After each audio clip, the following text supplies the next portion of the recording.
Hello friends, welcome to my channel. This is Pramila Yadav. सबसे पहले तो आप सबको नए साल की हार्दिक शुभकामनाएं। ये नया साल आप सबके जीवन में सुख समृद्धि और सफलताएं लाए। वैसे तो देखिए, हर दिन नया ही रहता है। हर दिन कुछ ना कुछ नया सीखते रहिए और अपनी लाइफ में आगे बढ़ते रहिए। डिस्कस करेंगे आज एमसीक्यूज जो बेस्ड होंगे वाइगोस्की की थ्योरी पर। वाइगोस्की ने जो अपनी सोशियो कल्चरल थ्योरी दी उस पर बेस्ड कुछ बेहतर एमसीक्यूज होंगे। इन एमसीक्यूज के साथ साथ आपकी कॉन्सेप्ट को लेकर भी समझ बेहतर होगी और आपकी जो प्रॉब्लम सॉल्विंग स्किल्स हैं वो भी इम्प्रूव होंगी। ये शुरू करते हैं आज का question number first. Vygotsky not emphasized the significance of the role played by which of the following factor in the learning of children. Question में क्या पूछा है कि जो वाइगोस्की ने अपना सोशियो कल्चरल थ्योरी दी थी या फिर जो सामाजिक सांस्कृतिक परिप्रेक्ष्य में जो अपना सिद्धांत दिया था उसमें उन्होंने किस चीज को इम्पोर्टेंट नहीं माना था या किस चीज को एम्फेसाइज नहीं किया था।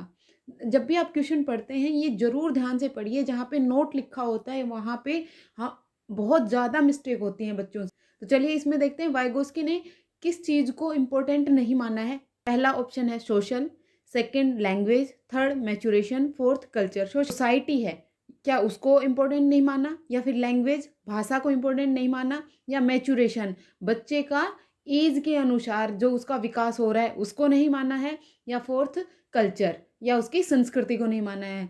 जब हमने थ्योरी वाला पोर्शन किया था तब हमने देखा था कि वाइगोस्की ने अपनी जो थ्योरी है उसमें 3 इंपॉर्टेंट एस्पेक्ट माने थे। किस किस को माना था? सोसाइटी को माना था, कल्चर को और लैंग्वेज को। तो इसका आंसर क्या हो गया? मैचुरेशन। मैचुरेशन को इन्होंने कोई इंपॉर्टेंस नहीं दी थी। तो मैचुरेशन की बात कौन करते थे? पियाजेट ने मैचुरेशन की बात की थी। तो चलिए नेक्स्ट क्वेश्चन देखते हैं। Question number 2। Vygotsky proposed that child development is. Vygotsky ने यह माना कि जो बच्चे का विकास है वो क्या है, वो कैसे होता है बच्चे का विकास। पहला ऑप्शन है a combination of accommodation and assimilation.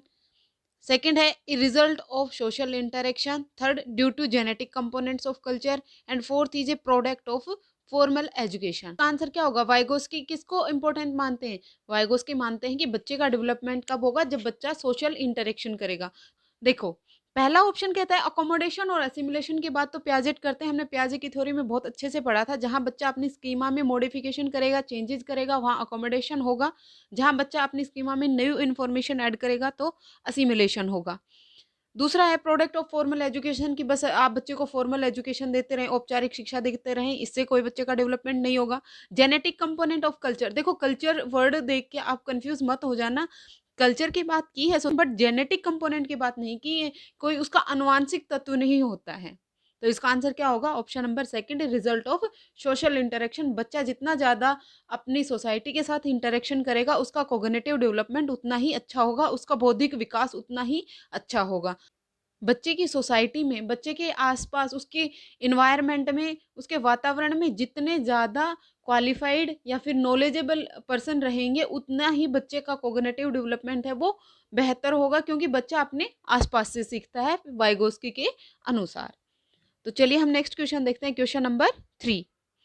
The difference between the what the child can do now and what the child can do with the adult guidance or that of more capable peer is known as. Question में पूछा गया है कि child अपने आप जो कर सकता है और किसी दूसरे या फिर उससे मोर नॉलेजेबल अदर है या फिर उसका कोई साथी है उससे उसकी सहायता से कितना सीख सकता है।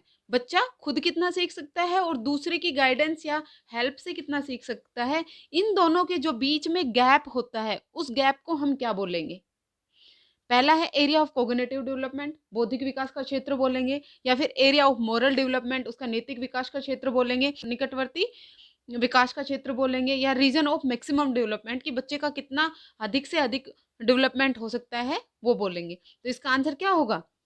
आंसर होगा zone of proximal development. ZPD की बात वाइगोस्की ने की है कि बच्चा खुद अपनी कैपेबिलिटीज से कितना कर सकता है और अगर उसे दूसरे की गाइडेंस मिल जाए तो वो कितना कर पाएगा। इसके बीच में जो गैप है, इसके बीच में जो डिफरेंस है उसको हम जोन ऑफ प्रोक्सिमल डेवलपमेंट कहते हैं। नेक्स्ट क्वेश्चन देखते हैं। Question number 4।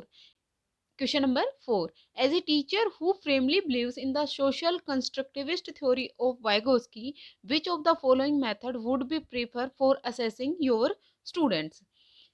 कोई भी एक टीचर है, वो जो वाइगोस्की ने सोशियो कल्चरल थ्योरी दी है कंस्ट्रक्टिविज्म पे, उस पे कंप्लीटली बिलीव कर रहा है, तो टीचर जब अपने बच्चों को असेस करेगा, बच्चों का आंकलन करेगा, तो वो कौन सी मेथड का यूज करेगा?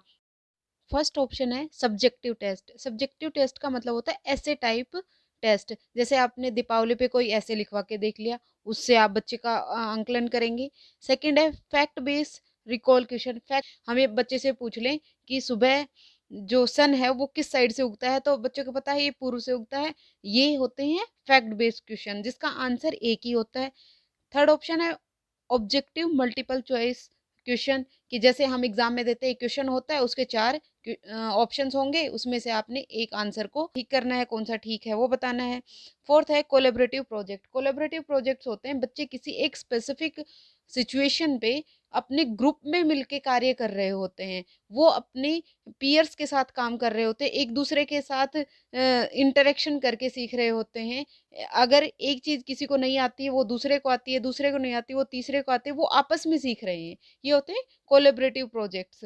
तो इसका आंसर क्या होगा? कोलेबरेटिव प्रोजेक्ट, क्योंकि वाइगोस्की तो क्या सोशल इंटरेक्शन की ही तो बात करते हैं, और जो ये टीचर हैं वो वाइगोस्की में फ्रेमली बिलीव कर रहे हैं, तो इसका आंसर क्या हो जाएगा? Option number 4।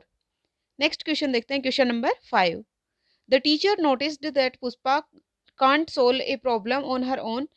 However, she does so in the presence of adult or peer guidance. This guidance is called. एक टीचर ने नोटिस किया, उनकी कोई स्टूडेंट है पुष्पा, वो अपने आप से प्रॉब्लम सोल्व नहीं कर पा रही है, लेकिन वो उस प्रॉब्लम को सोल्व कर पाती है।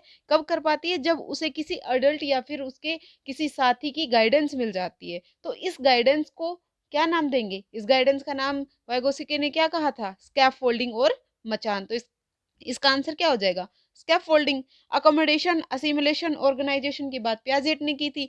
अकोमोडेशन में क्या होगा कि बच्चा अपनी जो प्रेजेंट स्कीमा है उसमें मॉडिफिकेशन करेगा। असिमुलेशन में बच्चा अपनी नॉलेज में समथिंग ऐड करेगा। ऑर्गेनाइजेशन में क्या है, वो अपनी मेमोरी की अलग अलग कैटेगरी बना लेता है कि इस स्पेसिफिक कैटेगरी में वो अपनी मेमोरी की अलग अलग कैटेगरी में वो अपनी इंफॉर्मेशन को, अपनी नॉलेज को अलग अलग कैटेगरीज में ऑर्गेनाइज कर लेता है, उसको बोलते हैं ऑर्गेनाइजेशन।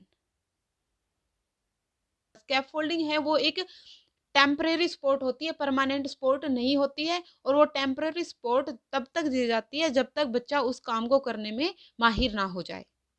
तो नेक्स्ट क्वेश्चन देखते हैं हम, क्वेश्चन नंबर 6।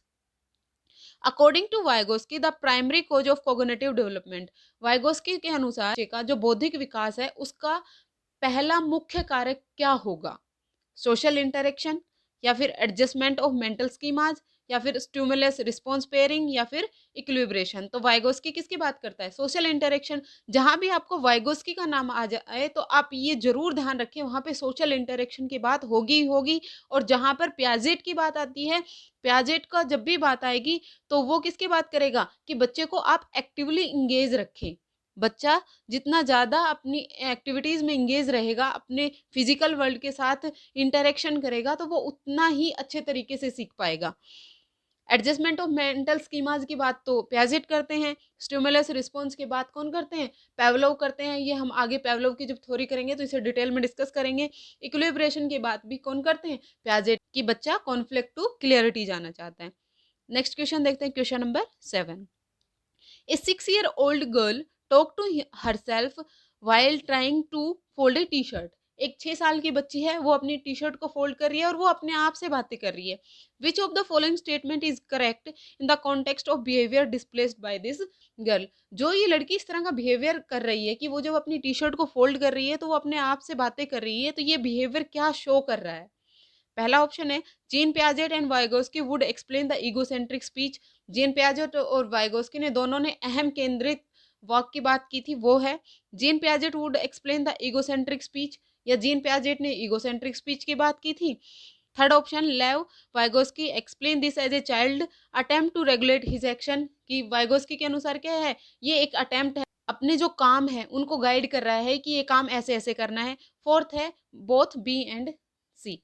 तो इसका आंसर क्या होगा? बोथ बी एंड सी। देखो जीन पियाजेट ने ईगोसेंट्रिक स्पीच की बात की थी, अहम केंद्रित वाक्य की बात की थी, लेकिन उन्होंने इतना ज़्यादा इम्पोर्टेंस नहीं दी थी। उन्होंने कहा था ईगोसेंट्रिक स्पीच है, लेकिन लेव वाइगोस्की ने इसे क्या कहा था? प्राइवेट स्पीच कहा था, और कहा था कि ये बच्चे के लिए बहुत ज़्यादा इम्पोर्टेंट है, ये बच्चे को गाइड करती है किसी भी काम को करने के लिए। जैसे क्वेश्चन में पूछा गया है ना कि बच्चा है, 6 साल की लड़की है, वो एक टी-शर्ट को फ़ोल्ड कर रही है, जब वो टी-शर्ट फ़ोल्ड कर रही है तो वो बातें कर रही है, नहीं ये ऐसे नहीं होगा, इसको ऐसे करो, इसको ऐसे करो, तो वो अपने आप को ही अपने ही काम को गाइड कर रही है, तो इसको हम प्राइवेट स्पीच बोलते हैं। वाइगोस्की ने इसको बहुत ज़्यादा इम्पोर्टेंट माना है। देखिए प्राइवेट स्पीच से टीचिंग एग्ज़ाम में क्वेश्चन आता ही है, चाहे वो किसी भी लेवल का हो। वाइगोस्की की थ्योरी है, ये कोई ज़्यादा बड़ी थ्योरी नहीं है, इसमें सिर्फ 2 से 3 क्वेश्चन, एक तो आप ये प्राइवेट स्पीच याद रखिए, एक स्कैफोल्डिंग याद रखिए, एक ज़ोन ऑफ प्रॉक्सिमल डेवलपमेंट आप याद रखिए, यहाँ से क घुमा-फिरा के यहीं से क्वेश्चन बनता है।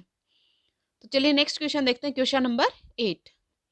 Private speech start in which year of the child?